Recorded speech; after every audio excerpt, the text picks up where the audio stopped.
Hello Aries, kamusta? This is your reading for December 22 to 28 or even after those dates kung mapanood mo ito. This is a timeless reading din naman kasi. Okay, so tignan na natin Aries. Thank you so much sa patuloy na pagsuporta, pagsubaybay. Malaking tulong po yung mga nag-like, follow or subscribe, yung mga shares, comments, mga nag-join ng membership, subscription, pati na rin yung mga nagpapa-private readings, at saka yung mga hindi ini-skip or nilalaktawan yung mga ads and commercials sa mga videos natin. Tingnan nyo na lang po yung mga nakasulat sa description about private reading if just in case you're interested.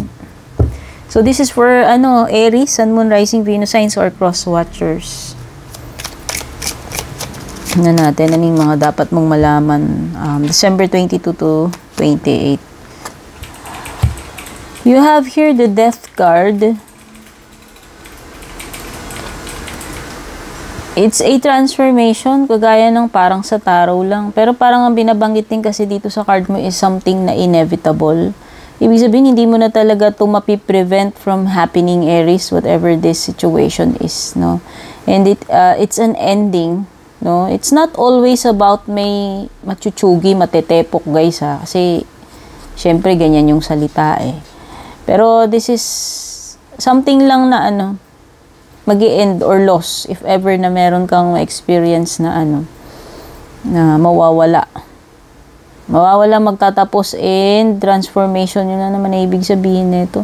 Pero may binabanggit din kasi ditong harm. So mag-ingat ka na lang din at saka yung mga bagay na hindi mo na talaga siya maiiwasan mangyari, no? So pwedeng ito ay isang unavoidable na ending. Meron ka ring schedule dito. Hindi ko alam kung magiging very busy ka. Or tad-tad yung iyong organizer, yung mga schedules mo. Ano ba to? Mga meetings or events. Hindi ko alam. Pero parang there is something here na may element ng timing eh. Okay? It's either you are ahead of the schedule or you're late, no? Doon sa schedule na yan. Merong binabanggit din about pag-organize. Pag-organize at saka pagpaplano. Baka may mga ka lang. Siguro ito yung mga pinaplano mo kung ano man to na kumbaga nakalaan na yung petsa na yan para dito sa specific na event na yan or bagay na yan na gagawin mo. Tuloy na to kasi meron ka ditong inevitable card, diba? Tuloy na yan.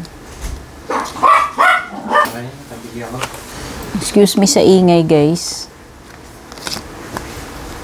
Friendship.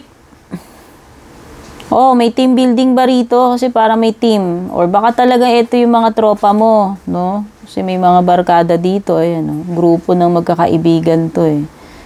Pwede rin naman itong networking, pwedeng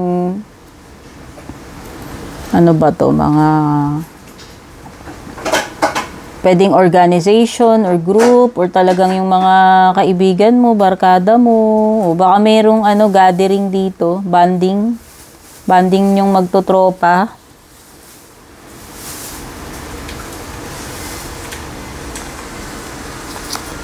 Tuloy na eh kasi parang may schedule dito eh. O baka meron kayong reunion na nakatakda or kung ano man itong agenda ninyo nitong mga friendship.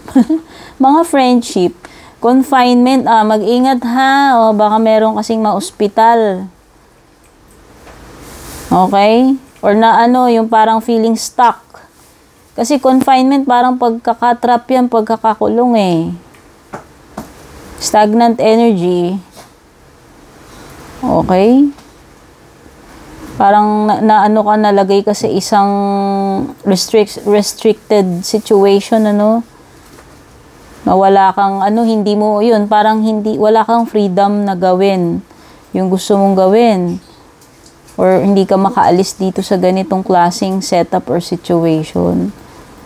Parang may energy din ng nahuli dito, caught in the act, parang ganun.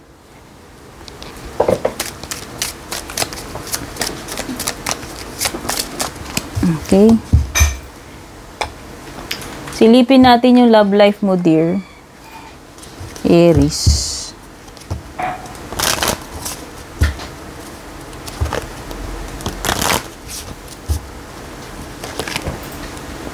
You are enough. Nothing has gone wrong. Pay attention to signs. Open yourself to love. Nakaka-feel ka ba ng insecurity, Aries? Kasi parang nire-remind ka ng card mo dito na sapat ka. Oh, the person you're meant to be with will love you the way you are. You don't need to change. So, tama yun. Wala kang dapat baguhin sa sarili mo. Kasi kung talagang love ka niyang person mo na yan, tanggap ka niya. 101%. And vice versa, dapat ganun ka rin sa kanya. Kasi kung ang person mo, binabago ka niya para lang doon sa kanyang mga, selfish reasons, then it's not love, no?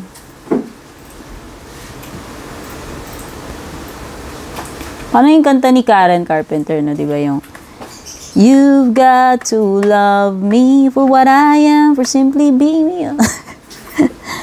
Siningit yung kanta. Parang ganun eh. Baka kasi pwedeng ka, people pleaser ka, kaya lang kasi kung kailangan mo pang baguhin yung sarili mo para lang magustuhan ka ng isang tao, parang sign yun eh. Kasi tingnan mo, may binabanggit dito, pay attention to the signs eh. So, you don't need to change para lang mahalin ka nitong person na to kung totoong love ka niya. Sabi dito, nothing has gone wrong. Trust the process. This connection is divinely timed. Okay. So, dito wala kang gagawin talaga. Tama rin yung sinasabi dito. You don't need to change anything. This time, pwedeng hindi naman siya may kinalaman sa sarili mo.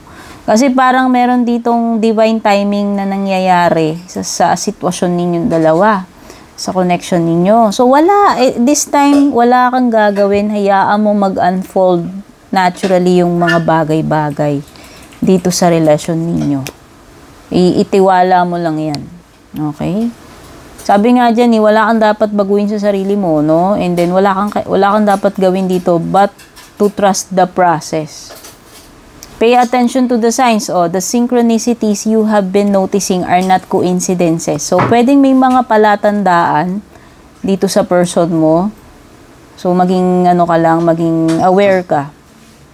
No? Maging bukas yung iyong mata pagdating dito sa mga signs na ito. Wala naman kasi siyang sinabing red flag eh. So, ayaw bigyan ng label na agad-agad na itong pay attention to signs na to eh. May kinalaman sa negatibo.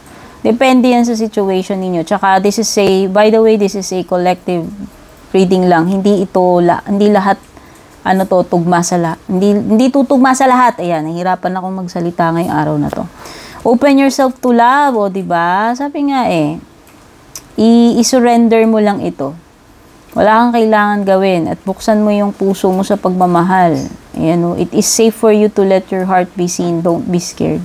And in the first place, hindi rin naman kasi natin malalaman kung hindi natin, kung hindi natin i-go, diba? At kung sakaling sawiman, at least, diba, nalaman mo. Yun naman talaga eh. You will find out pag nandoon ka na lang eh. Diba? So, lang kasi dito, maging open ka lang. No? Kumbaga, wag mo munang kontrahin, munang i-block, no? Huwag munang i-jinx. Tingnan mo lang. Kumbaga, sabi ko nga, hayaan mo lang mag-unfold naturally itong connection ninyo. Pero you need to be, you need to open your eyes, not only yung puso mo. You need to open your eyes kasi parang may binabanggit dito about paying attention to signs. No? Tungkol dyan sa kakonect mo. Okay? Tingnan pa natin.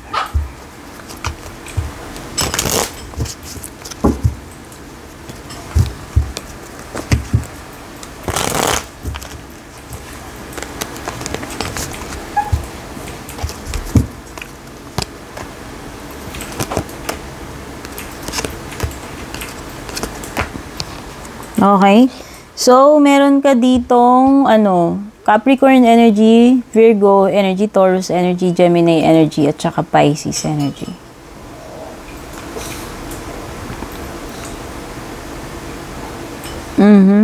So, there is stability rito. Kaya kung pagdating sa kabuhayan mo, sa career mo, pwedeng, stable, solid. Or if this is a relationship, pwede rin naman. Why not? Wala namang mention dito na pangit kanina eh. So, pwedeng this person, this person will offer you a stable, stable na relationship or commitment. Pwede rin. Kumbaga, to pagiging all-in to eh.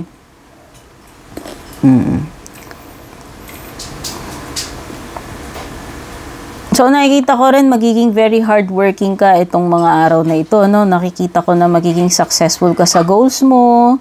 For sure, meron kang makukumpleto, matatapos, ma-achieve with the King of Coins, no? And merong dyan eh. Maganda, 'di ba sinabi ko nga maganda pagdating sa pera. Okay, meron ka ditong paralyzing fear dito sa Hermit reverse mo. May pagka-introvert ka ba? Or meron ba ditong person na parang ikaw ba to? Parang nagiging antisocial ka, aloof, umiiwas, or ina-isolate mo ba yung sarili mo? Nakaka-experience ka ba ng mga anxiety or paranoia? Kasi parang ganun eh. Hindi ko alam kung takot ka lang bang masaktan or ano ba to? Hindi ko alam kung related sa love life mo to. Pero pwedeng iba kasi sa inyo single, okay? Pwedeng wag na natin gawing complicated ito. Pwedeng iba naman kasi dito pagiging single. Kasi nga siguro may pagka-antisocial kayo, may pagka-introvert kayo, hindi kayo sociable na klase ng person. Kaya siguro, no? So, ayan, siguro if you want to attract a future partner in the future, pag gusto mo ma-attract ng partner, siyempre, kailangan mo rin namang makisocialize, makimingle. Kaya nga may ganyan-ganyan dito, may socializing. Baka meron ka nga attenan na party event or socializing. So, yan. Kasi iba sa inyo, palagi kayong detached. No? May detached na energy dito eh. So, nakikita ko is recovery period. So, di ba may na-mention na confinement kanina, so sabi ko mag-ingat sa hospitalization. Baka may ma-confine. Pero nakikita ko naman may recovery period naman with the 5 of coins. Oo. Nakikita ko dito is pag-usad, no? Rebuilding, pag-re-repair ng mga bagay na nasira, connections man yan or what. This is also a card of acceptance. Ibig sabihin, you are finally moving on at natanggap mo na yung mga bagay-bagay eh. No? Kumbaga, moving past ka na dyan. Tapos, 10 of Swords. Yes, this is a, ending. You have 2 cards na nagsasabi ng ending. So, this is actually a dead end. Hindi mo na talaga siya mapipigilan. Aries talagang papunta na siya doon sa ending na yun. Kumbaga, parang final destination. Charot. Okay? Kumbaga, pag sinabi nating dead end situation, wala nang mangyayari dun, guys. Hindi na yung mag-grow. Alam mo na, parang hanggang doon na lang talaga siya eh. Okay? So, yan. Pwedeng iba magkaroon ng ganyan. May ending, breakup.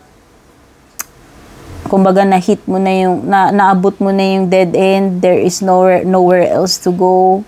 Naabot na yung rock bottom. So, this is a collapse, an ending, a failure. A dead end, no? There is nothing for you to stay pa pagdating dito kasi you have the 8 of Cups. So, nakikita ko eventually, makaka-move on ka rin kasi may acceptance dito, may moving on, may pag-alis na. With the 8 of Cups also, ganun din. So, I see you dito na umaalis ka na dito. Relationship man to or hindi, umaalis ka na dito para maghanap ng panibago. No, hinaharap mo na yung panibago. Willing ka na naiwan itong bagay na ito. Ayan eh, kasi ito ay card ng release eh. Moving on, leaving, letting go. Okay, so those are the energies na nasagap natin for this reading, Aries. I hope makatulong sa itong reading na to. Take care, babush. And kung balak nyo pong mag-book or mag-inquire ng personal readings ko, basahin nyo lamang po itong nakasulat sa screen or yung nakalagay sa description.